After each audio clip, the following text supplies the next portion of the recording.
रास भिंजेला माड किया फुला फुले जागरनाथजी रास भिंजेला माड नाही फुल फुलेला बग बगीचा रास भिंजेला माड नाही फुल फुले जागरनाथजी रास भिंजेला माड नाही फुल फुले जागरनाथजी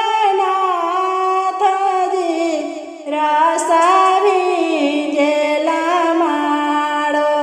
इह फुलवा फुलेला कामन दुल्हा के द्वारे रास भिंजेला माड बांधी चालेला ससुरारजी रास भिंजेला माड बांधी चालेला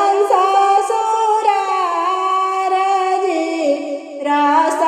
भिंजेला माड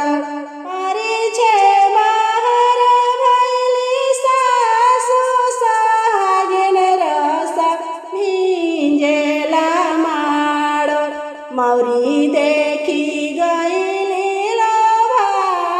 भाईजी रास भिंजेला माड मौरी देखी गईली लो भाईजी रास भिंजेला माड किया तू हुए बबुआ मलिया के जन्मल रास भिंजेला माड किया माला होरिया तोहर बापजी रास भिंजेला माड किया माला होरिया तोहर बापजी रास भिंजेला माड